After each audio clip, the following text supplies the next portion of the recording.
जोहार, नमस्कार, सत श्री अकाल, आदाब। आप देख रहे हैं नेक्सस 80 न्यूज।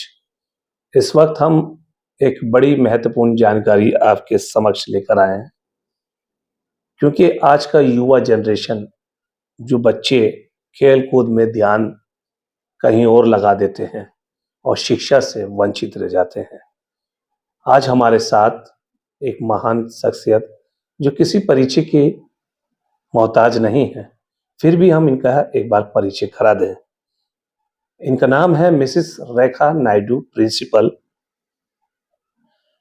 मनन विद्या मनरेखन महतो स्कूल की प्रिंसिपल है, जो 18 वर्ष से बच्चों की सेवा कर रही हैं, लोगों को पढ़ा के उनकी मंजिल तक पहुंचाने का काम कर रही हैं। आपने सुना होगा कि शिक्षा वो शेरनी का दूध है, जो पी ले वही दहाड़ता है, और शिक्षा के बगैर आपकी लाइफ भी अधूरी रह जाती है। हमारे साथ इस वक्त बात करने के लिए सीधा रूबरू हो चुकी हैं Mrs Rekha Naidu, principal. Ma'am, Nexus 80 news में आपका तहे दिल से स्वागत है।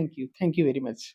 मैम, ये बताएं कि स्कूल की स्थापना कब हुई थी, और 18 वर्ष से आप सेवा कर रहे हैं। 18 वर्ष कम नहीं होते हैं, वो भी एक जगह। आपने किस तरीके से सींचा इस स्कूल को, और कितने बच्चे आगे बढ़ के आज अपना मुकाम छू सकते बहुत बहुत धन्यवाद। अ, हमारे स्कूल का नींव हम लोगों ने 2007 में रखे थे। हैं? जी। मिस्टर मनरखन मातो चेयरमैन है स्कूल की। उनकी इच्छा थी कि इस एरिया में एक स्कूल का होना बहुत ज़रूरी है। कुछ इस एरिया के बच्चों को एजुकेशन में आगे लाने के लिए उनका बहुत इच्छा था। जी। उस इच्छा को पूरा करने के लिए उन्होंने स्कूल शुरू किया 2007 में। जी। केवल 50 बच्चों के साथ उन्होंने इसको शुरू किया था। तो हम लोग भी उसी टाइम 2007 से ही स्कूल से जुड़े हुए हैं। एज़ ए टीचर हम स्कूल में जॉइन किए थे, और फिर मैंने यहाँ पर वाइस प्रिंसिपल बना। अभी लास्ट 5 ईयर्स है I am the principle of this school. School की उपलब्धि के बारे में और स्कूल के डेवलपमेंट के बारे में अगर हम लोग बात करेंगे, तो हर साल हम लोग नई चीज़ों को इम्प्लीमेंट कर रहे हैं बच्चों की जी। भलाई के लिए। जैसे हम जैसे ही स्कूल जब शुरू हुआ था, और स्कूल सीबीएसई एफिलिएटेड है। जी। बच्चे हर लेवल के बच्चे हमारे साथ थे। तो उनको किस चीज़ में उनको जो डेवलपमेंट चाहिए, उनको किस चीज़ में उनको आगे लेके जाना है, हम लोग एजुकेशंस के अलावा बच्चों को sports activity, co-curricular activity, overall development of the child, उस पर हम लोग ज़्यादा ध्यान देते यस। हैं। हमारे स्टाफ मेंबर्स भी वेल क्वालिफाइड और trained, time to time training देते हैं उनको। आज 50 बच्चों के साथ हमने शुरू हुआ। आज हमारे पास 2500 बच्चे का स्ट्रेंथ है। नर्सरी टू क्लास 12 हम लोग का स्कूल चल रही है। सीबीएसई से एफिलिएटेड, जैसे हमने आपको पहले भी बताया था। तो हमारा मेन एम है कि बच्चों को शिक्षा के अलावा एक अच्छा नागरिक बनाना, जरूरी और है। हम बहुत सैटिस्फाइड है, हैप्पी है। हमारा हर साल का रिज़ल्ट भी आप देखिएगा, तो हर साल रिज़ल्ट जो है 100% है। I am talking about the result of CBSE class 10 and 12 other than different classes. तो बच्चे रिज़ल्ट अच्छा कर रहे हैं। बच्चे डिफरेंट स्पोर्ट्स एक्टिविटी में इन द स्कूल लेवल में, स्कूल लेवल में भी अच्छे-अच्छे प्राइज़ेस लाते हैं। सीबीएसई क्लस्टर टूर्नामेंट्स में बच्चे पार्टिसिपेट करके अच्छे-अच्छे प्राइज़ेस ला रहे हैं। साइंस एग्ज़िबिशन में, डिफरेंट कॉम्पिटिशन्स में बच्चे जाते हैं। सब बोले तो हर एक्टिविटी में मेरे बच्चे भी बहुत अच्छा से आगे बढ़ रहे हैं, और स्कूल एक अच्छा मुकाम तक आज पहुँच चुके हैं। उसके लिए हम बहुत-बहुत खुश हूँ और धन्यवाद दें। बच्चे एडमिशन के लिए जब वहाँ आते हैं, बच्चे को अगर सीट है तो हम लोग ज़रूर एडमिशन लेते हैं। ऐसा नहीं है कि इस क्षेत्रफल से आएगा तभी एडमिशन होगा, ऐसा नहीं है, लेकिन कुछ लिमिटेशंस है उसको हम लोग पूरा करते हैं। गवर्नमेंट की तरफ से जो बच्चे जो ओबीसी के जो बच्चे होते हैं, उनका हर साल गवर्नमेंट 25% में एडमिशन करती है। क्या उस बच्चों को भी आप लोग लेते हैं? ज़रूर, हम लोग लेते हैं। कितनी पूरा सीट करते हैं। अवेलेबल होती है जिस कारण से आप लोग मतलब लेते हैं? बहुत सा एडमिशन के क्योंकि हिसाब से चैलेंज एक्सेप्ट करना बहुत दिक्कत हो जाता है इस बीच नहीं, में। ऐसा तो नहीं है। गवर्नमेंट का जो भी हमारा जो क्राइटेरिया उन्होंने हम लोग को फ़ॉलो करने जी। बोलते हैं, हर क्राइटेरिया हम लोग फ़ॉलो करते हैं। जी। अच्छा मैम, ये बताएँ कि कितने टीचर्स हैं यहाँ पर?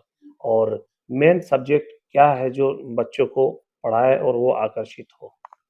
हमारे यहाँ पर मोर देन 90 टीचर्स हैं, और हर क्लास में हर सब्जेक्ट्स से हमारे यहाँ पढ़ाई होती है। इन सीबीएसई प्रिस्क्राइब सब्जेक्ट्स जितने भी हैं उसको जी। हम लोग यहाँ लाते हैं। स्किल सब्जेक्ट्स पर भी हम लोगों ने ध्यान दिया हुआ है।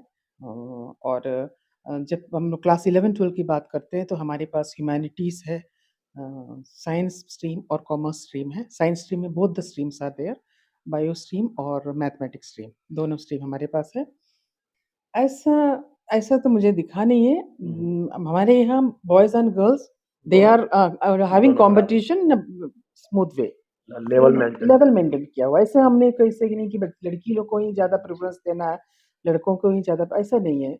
जो बच्चे आते आज सी नाउअडेज़ पेरेंटिंग और एजुकेशन जो स्कूल का सिचुएशन है, आई शुड नॉट से बट हमको लगता है कि हम लोग को थोड़ा-सा कुछ टफ पीरियड है, बच्चों को समझाना बिकॉज़ ऑफ सोशल मीडिया।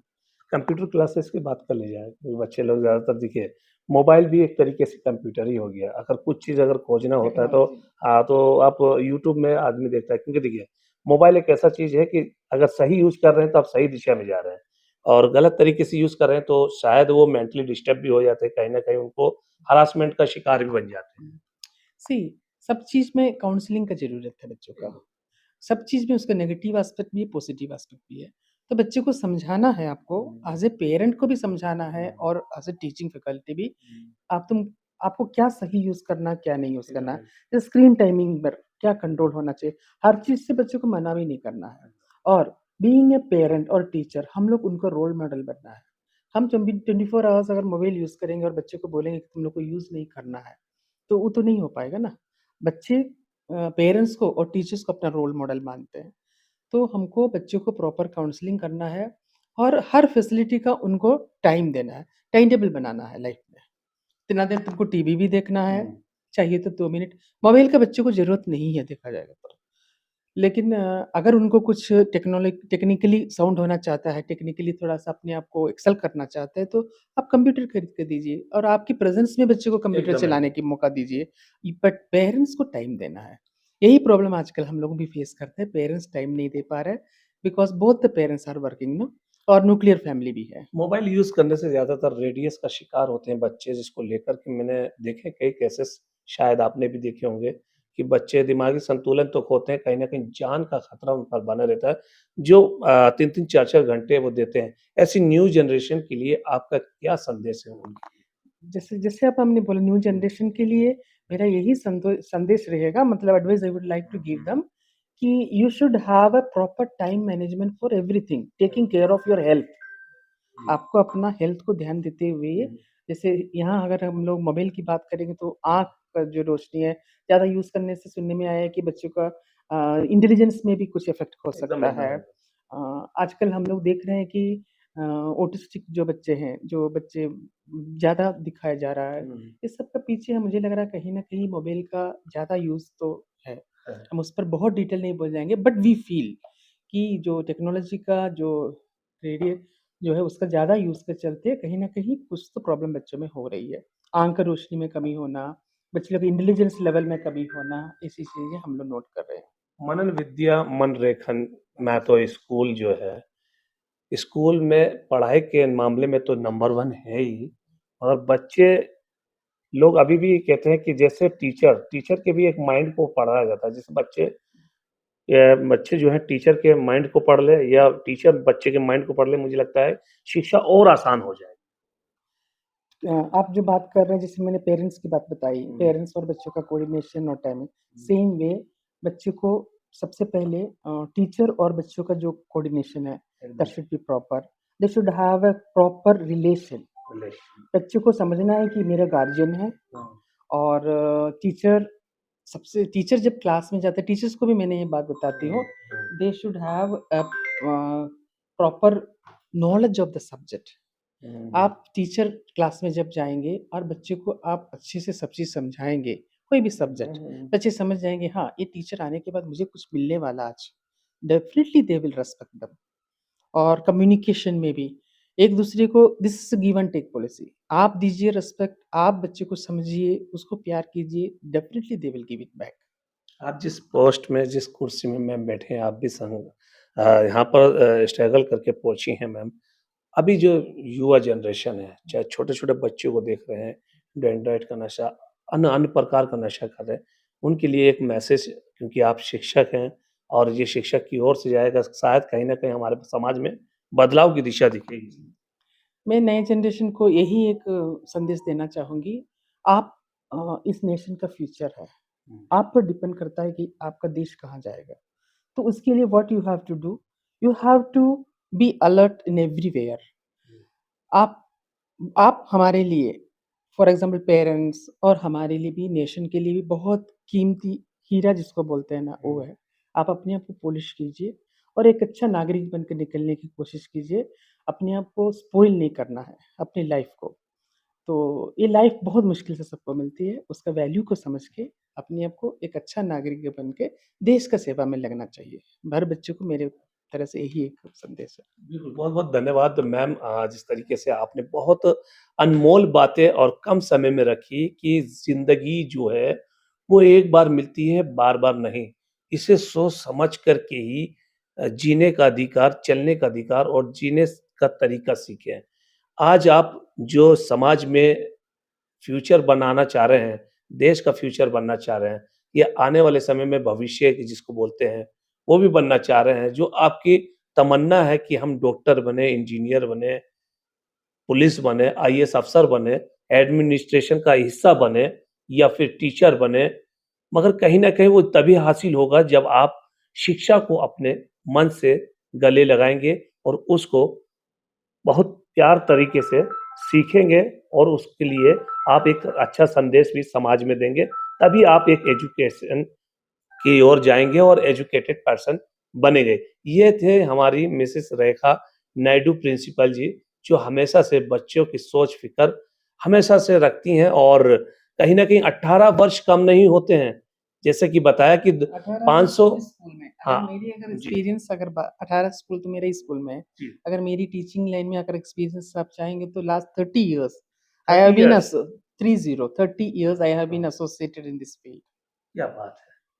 ये बात है 30 इयर्स आपने टीचिंग में शिक्षा के रही लिए हूँ, टीचिंग में। टीचिंग एज़ अ शिक्षक। मैंने अपनी जर्नी शुरू किया आज हुँ, 30 साल से मैं इस लाइन में हूँ। क्या बात है! मैम, ऐसे लोगों को सलाम है जो अपनी लाइफ़ को बच्चों के बीच समर्पित किया, बच्चों को आगे बढ़ाने के लिए। और सबसे बड़ी बात है कि देखिए कि हम लोग जो एग्रेसिव हो जाते हैं या कोई-कोई बात को, मेरा बच्चों से उन नए जनरेशन से हाथ जोड़ के विनती है कि जब कोई टीचर अच्छी दिशा के लिए आपको समझाएँ, बुझाएँ, आप उनकी बातों को फ़ोकस करें और ख़ास करके आप पढ़ाई में ही ध्यान दें। अगर आपको कुछ बनना है, रिपोर्टर बनना है, टीचर बनना है, जज बनना है, कुछ भी बनना है, तो वो आपको एजुकेशन हासिल करना ही होगा। और जिस तरीके से इस स्कूल की सोच-फ़िक्र है, आप लोग निश्चिंत होकर के इस स्कूल में खुले मिजाज से एडमिशन ले सकते हैं और अपनी पढ़ाई को आगे तक बढ़ा सकते हैं। कैमरा पर्सन सदाम के साथ मैं अशरफ खान समीर, नेक्सस 18 न्यूज़, रांची।